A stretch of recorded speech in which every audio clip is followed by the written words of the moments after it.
श्रद्धेमान भावों, इस मैत्री पर हम लोग विचार कर रहे थे, मुदिता पर विचार कर रहे थे, करुणा पर विचार कर रहे थे और उपेक्षा पर विचार कर रहे थे। इसके लिए क्रमशः 4 शब्दों के लिए 4 शब्द की बात आई। मैत्री के लिए उधर सुख की बात आई, करुणा के लिए दुख की बात आई, मुदिता के लिए पुण्य शब्द की बात आई और उपेक्षा के लिए अपुण्य शब्द की बात आई और आगे विषय की बात आई। 5 ज्ञानेंद्रिय 5 कर्मेंद्रिय को सही दिशा में चलाने के लिए हमें कैसा व्यवहार जीवन में करना है। भावनातः भू सत्ता के अर्थ में है, हम अपनी सत्ता को ज्ञानेंद्रिय और कर्मेंद्रिय को सत्ता को बुद्धि से मिलाकर और आत्मा से मिलाकर कैसे चित्त को प्रसादित रखेंगे, चित्त को कैसे आह्लादित रखेंगे। और जब तक हम अपने चित्त को आह्लादित नहीं रखेंगे, अपनी भावनाओं को शुद्ध और पवित्र नहीं रखेंगे, अपने विचारों में दृढ़ता नहीं लाएंगे, तब तक हम साधना की दुनिया में आगे नहीं जा सकते। साधना की दुनिया में आगे जाए या ना जाए, हम स्वस्थ भी नहीं रह सकते। इसलिए हम चाहे आयुर्वेद की औषधि कर लें या एलोपैथी की औषधि कर लें या होम्योपैथी की औषधि कर लें या अन्य प्रक्रियाओं से भी हम कितनी भी दवाइयां खा लें, लेकिन इस सूत्र में साफ स्पष्ट है कि चित्त के प्रसाद होने पर ही हम स्वस्थ रह सकते हैं।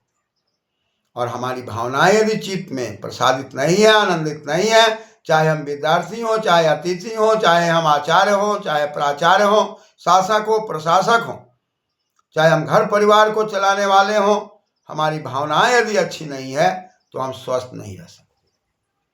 और स्वस्थ रहने के लिए, चित्त को प्रसादित रहने के लिए, आनंदित रहने के लिए, परम तत्व की ओर कर्म से जाने के लिए इन 4 शब्दों का 4 शब्दों से मेल दिखाई पड़ता है। और 4 शब्दों का 4 शब्दों से मेल यदि नहीं करते हैं तो हमारे आपके जीवन में झमेल है। और जब झमेल है तो मेल नहीं है, मेल नहीं तो रेल नहीं, और रेल नहीं तो बेमेल है, और बेमेल है तो फेमेल नहीं। फिर हम अपने परिवार को, फैमिली को ठीक प्रकार से सही दिशा नहीं दे सकते। हम यदि दिशा देना भी चाहें और प्रभु की कृपा न हो तो परिवार के सदस्य भी आपको आनंदित नहीं रहने देंगे, वो भी आपको समय समय पर कुछ ना कुछ क्लेश देते रहेंगे। इसलिए आपकी भावनाएं यदि दृढ़ है, आप प्रसाद की प्रकाष्ठा में हैं, चिंतन मनन की प्रकाष्ठा में हैं, परम तत्व की प्रकाष्ठा में हैं, तो निश्चित रूप से आप सफल हो सकेंगे। अन्यथा अगल बगल समाज की व्यवस्था, रोजी रोजगार की व्यवस्था कहीं ना कहीं आपको क्लेश पैदा करते रहेंगे। लेकिन आप साधना के धनी हैं, एकांत में बैठने के धनी हैं, चिंतन मनन करने के धनी हैं, स्वाध्याय के धनी हैं और अपने चित्त के ऊपर किसी भी व्यक्ति के विक्षेप को नहीं आने दे रहे हैं, चित्त में कभी भी क्लेश नहीं आने दे रहे हैं। तो ये 4 शब्दों पर हमें और आपको विचार करना। और इस दुनिया के अंदर जहाँ कहीं भी कोई भी व्यक्ति अपनी इंद्रियों को सही दिशा में लेकर के चल रहा है, वह अपनी आँखों में विकार नहीं होने दे रहा है, कान में विकार नहीं होने दे रहा है, नासिका में विकार नहीं होने दे रहा है, जीवा में विकार नहीं होने दे रहा है, त्वचा में विकार नहीं होने दे रहा है, साथ ही साथ अपनी कर्मेंद्रिय को भी इस ज्ञानेंद्रिय से मिला करके चल रहा है।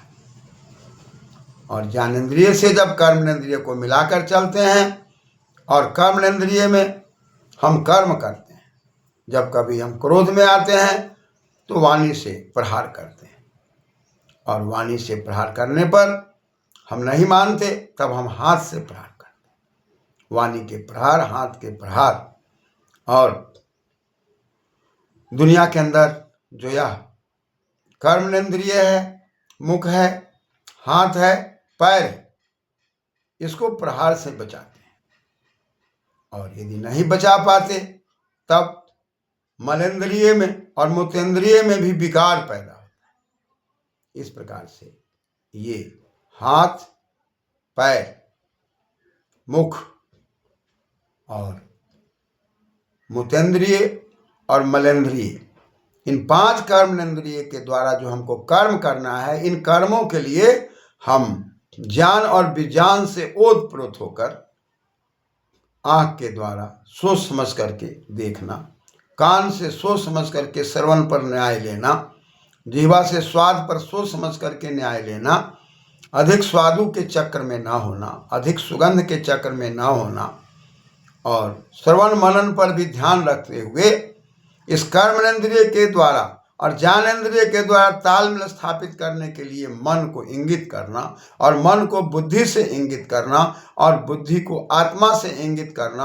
और आत्मा को परमात्मा से इंगित करना, और इन सारे चीज़ों को इंगित करने के लिए न्याय संबंधित ग्रंथों का चिंतन मनन करना, पक्षपात रहित ग्रंथों का चिंतन मनन करना, जो मनुष्य मात्र के लिए ग्रंथ बनाए गए हैं उस पर चिंतन मनन करना, भेद वाले ग्रंथों से बचने का प्रयास करना।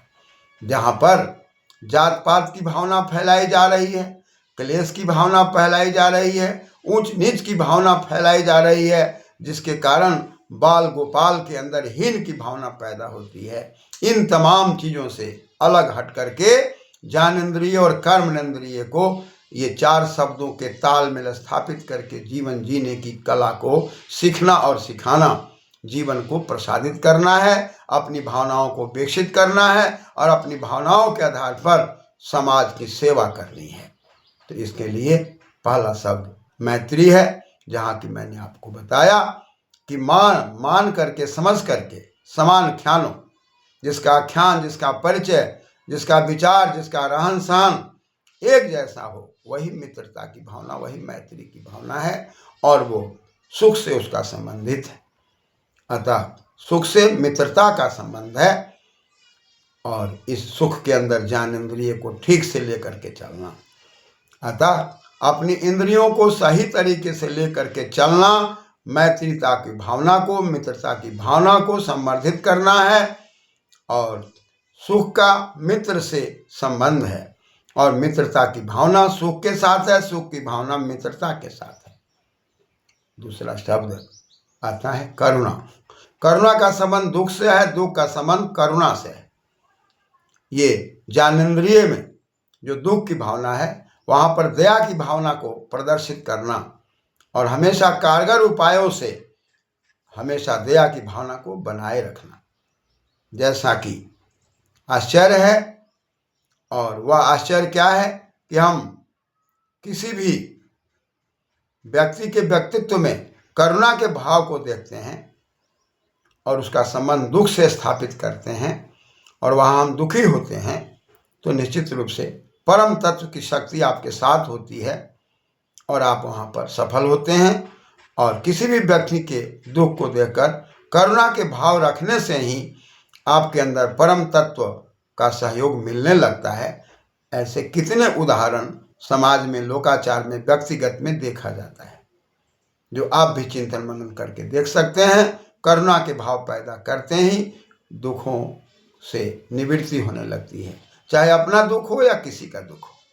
करुणा का भाव जो है वो दुख की निवृत्ति के लिए ही है, जिसको चित्त प्रसादित करके समझा जा सकता है, साधना से समझा जा सकता है, जो प्रयोग करने का विषय है।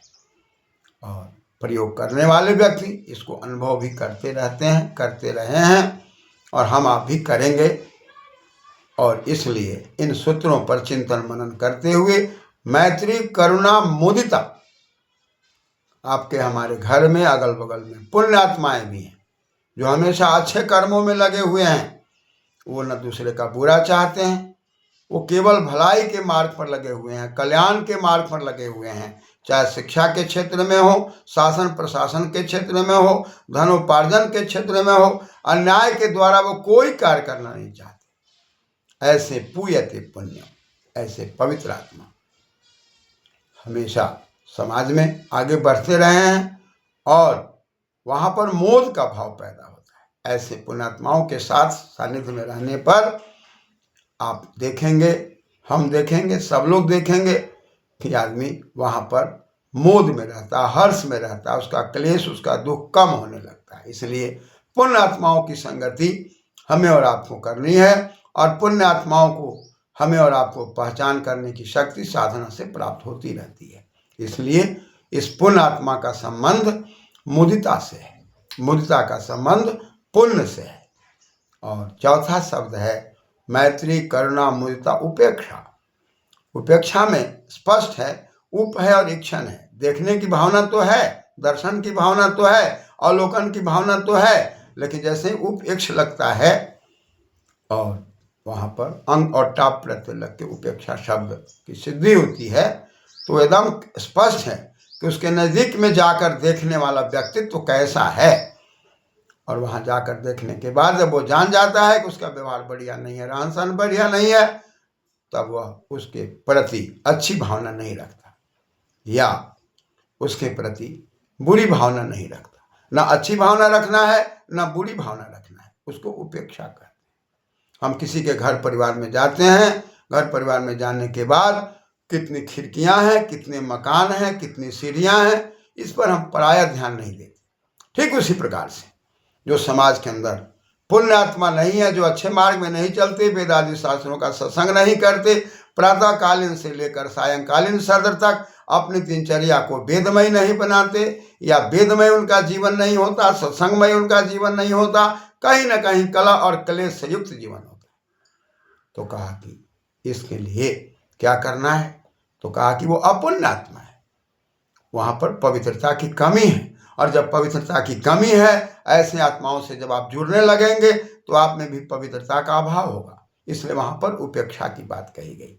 न उनके विरोध में जाना है, न उनके पक्ष में जाना है, इसी को उपेक्षा की भावना कही गई। न नकारात्मक विचार रखना है, न सकारात्मक विचार रखना है, ऐसा विचार रखना है जैसे कि हम उनको जानते ही नहीं।